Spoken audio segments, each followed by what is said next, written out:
Ukraine ने अपनी सेना की बहादुरी दिखाने के लिए एक वीडियो जारी किया है जिसमें यूक्रेन के सैनिकों को न केवल जमीन पर बल्कि आसमान से भी युद्ध लड़ते दिखाया गया है और इसके साथ ये जताने की कोशिश की गई कि रूस के लिए यूक्रेन से जंग जीतना आसान नहीं है। सामने आए इस वीडियो में यूक्रेन के सैनिक जमीन पर अपनी पोजीशन संभालते नजर आए, साथ ही वो दुश्मनों पर फायरिंग करते हुए भी दिखाई दिए। इसके अलावा टैंकों से कई गोले भी बरसाए गए, साथ ही रॉकेट दागकर रूसी सेना को मुंहतोड़ जवाब देने का भी दावा किया गया और इस दौरान सेना के कई हेलीकॉप्टर आसमान में उड़ते नजर आए। उनके जरिए भी खूब बमबारी की गई और मिसाइलें दागी गई। वहीं पूर्वी यूक्रेन में भीषण जंग चल रही है। यूक्रेन ने मैदान में डटे अपने सैनिकों का वीडियो जारी किया है जो जंग में आधुनिक हथियारों से लैस हैं। टैंक हेलीकॉप्टर से अपने दुश्मनों पर हमले कर रहे हैं। बताया गया है कि ये ब्रिगेड 2014 से इस क्षेत्र में लड़ रही है। वहीं रूस की सेना भी इस क्षेत्र पर पूर्ण कब्जे के लिए पूरा जोर लगा रही है।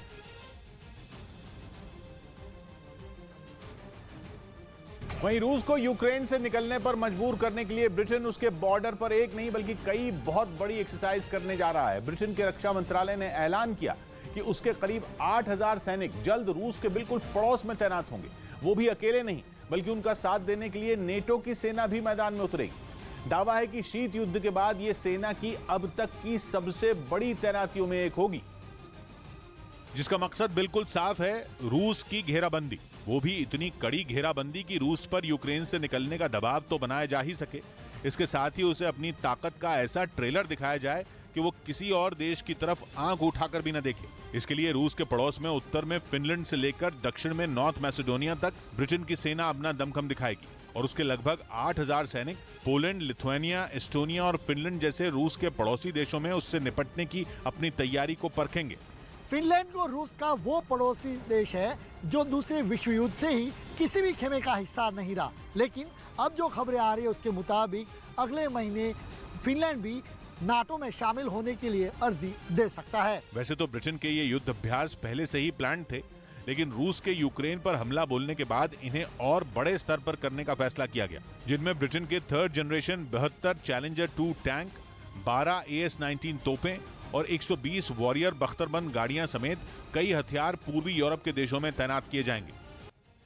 और उधर डोनेस्क में रूस और यूक्रेन की सेना के बीच जारी जंग से भीषण तबाही मच गई है। यूक्रेन के पूर्वी हिस्से डोनबास में बसा डोनेस्क इन दिनों जंग का अखाड़ा बना हुआ है। इस इलाके पर पूरी तरह कब्जा करने के लिए पुतिन की सेना ने एड़ी चोटी का जोर लगा दिया है, जबकि यूक्रेन के सैनिकों ने भी रूस को मुंहतोड़ जवाब देने में अब तक कोई कसर नहीं छोड़ी। हालांकि दोनों सेनाओं के बीच जारी इस युद्ध का खामियाजा पूरे इलाके को भुगतना पड़ रहा है। इस बीच वहां से सामने आई एक तस्वीर में लोहे से बना एक बड़ा पुल धराशायी नजर आया। इसी तरह वहां के कई दूसरे इलाके में भी भारी तबाही मची। रूस की मिसाइलों और बमबारी से सैकड़ों इमारतें ढह चुकी हैं और चारों तरफ मलबे का ढेर लगा हुआ है। जंग की शुरुआत में ही रूस ने लुहांस्क और डोनेस्क को अलग देश घोषित कर दिया था। बिजली संकट पर केंद्र और केजरीवाल सरकार आमने सामने आ गए। केजरीवाल सरकार ने दिल्ली में बिजली की किल्लत के लिए केंद्र को जिम्मेदार ठहराया और कोयले की सप्लाई बढ़ाने की मांग की। वहीं केंद्र ने पलटवार करते हुए कोयले की कमी से इनकार किया। साथ ही बताया कि दिल्ली और दूसरे राज्यों को पूरा कोयला मिल रहा है। आज काफी सारे प्लांट्स के ऊपर एक दिन से भी कम का कोयला बचा है। कोयला पूरा है और पूरी आपूर्ति दिल्ली के लिए हो रही है। प्रधानमंत्री मोदी ने सूरत में आयोजित ग्लोबल पाटीदार बिजनेस समिट का ऑनलाइन उद्घाटन किया। इस कार्यक्रम को संबोधित करते हुए उन्होंने देश को आत्मनिर्भर बनाने की बात दोहराई। देश में MSME सेक्टर आज तेजी से विकास कर रहा है। उत्तराखंड में 4 धाम यात्रा शुरू होने से पहले हरिद्वार में प्रशासन ने अवैध कब्जा हटाने के लिए अभियान चलाया। अवैध ढंग से लोग आ गए थे यहाँ। और उधर यूक्रेन के सूमे में रूस के मिसाइल हमले से जंगल के एक इलाके में आग लग गई है, जिसका वीडियो यूक्रेन की तरफ से जारी किया गया और इस वीडियो में दिखा कि रूस की अनगाइडेड मिसाइल से जंगल का वो इलाका जलकर राख हो गया। बताया गया कि यह हमला रूसी सेना के एक जंगी हेलीकॉप्टर से किया गया था, जिसकी वजह से वहां के कई पेड़ जल गए। खबर है कि उस इलाके में एक नहीं बल्कि कई मिसाइलें बरसाई गई, जिससे भारी तबाही मची और इस शहर पर कब्जा करने के लिए रूस की सेना ने हमले तेज कर दिए हैं। और बहुत बड़ी खबर, रूस और यूक्रेन की जंग पर ब्रिटेन के रक्षा मंत्री ने एक ऐसा बयान दिया जिससे तीसरे विश्व युद्ध का डर एक बार फिर से सताने लगा है। दावा यह किया जा रहा है कि 9 मई को होने वाली विक्ट्री डे पर पुतिन कोई बहुत बड़ा ऐलान कर सकते हैं। ये ऐलान यूक्रेन के मददगारों के खिलाफ जंग छेड़ने का हो सकता है और पिछले एक हफ्ते में यूक्रेन की मदद कर रहे देशों के खिलाफ रूस के कई तीखे बयान भी सामने आए हैं। इस बीच ब्रिटेन ने भी आशंका जताई है कि 9 मई को रूस के राष्ट्रपति व्लादिमीर पुतिन कोई बड़ा ऐलान कर सकते हैं। यह ऐलान यूक्रेन की जंग में रूस के अंतिम प्रहार का भी हो सकता है। और दावा तो यह तक किया गया कि इस दिन पुतिन यूक्रेन के मददगारों के खिलाफ युद्ध का ऐलान भी कर सकते हैं। इससे पहले भी 9 मई के दिन यूक्रेन की जंग के अंत का अनुमान लगाया जा चुका है, क्योंकि 9 मई का दिन रूस हर साल विक्ट्री डे के रूप में मनाता है। यह दिन दूसरे विश्व युद्ध में नाजी जर्मनी पर रूस की जीत के लिए याद किया जाता है। हर साल रूस 9 मई को अपनी ऐतिहासिक जीत का जश्न मनाता है। मॉस्को में रूस की फौज अपने सबसे दमदार हथियारों का प्रदर्शन करती है। टैंक और बख्तरबंद गाड़ियों से लेकर फाइटर जेट तक सब कुछ परेड में शामिल किया जाता है, जिसकी सलामी खुद राष्ट्रपति पुतिन लेने वाले हैं। पहले से दावा किया जा रहा था कि इस बार की परेड से पहले यूक्रेन की जंग खत्म करने की कोशिश होगी। अनुमान यह भी था कि यूक्रेन की जंग खत्म करने की डेडलाइन 9 मई ही रखी गई है, लेकिन ब्रिटेन के रक्षा मंत्री बेन वॉलेस के एक बयान ने 9 मई की अहमियत को और भी बढ़ा दिया। वॉलेस के मुताबिक 9 मई को पुतिन यूक्रेन की मदद कर रहे देशों के खिलाफ नई जंग की शुरुआत कर सकते हैं, जिसका सीधा मतलब यह हुआ कि 9 मई का दिन पूरी दुनिया के लिए अब तक की सबसे बड़ी जंग की शुरुआत का दिन भी हो सकता है। अगर ब्रिटेन के रक्षा मंत्री का अनुमान सही साबित हुआ तो यह लड़ाई विश्व युद्ध में बदल सकती है, क्योंकि अगर हमला यूक्रेन के मददगार देशों पर हुआ तो उसके दायरे में पूरा यूरोप भी होगा और अमेरिका भी होगा।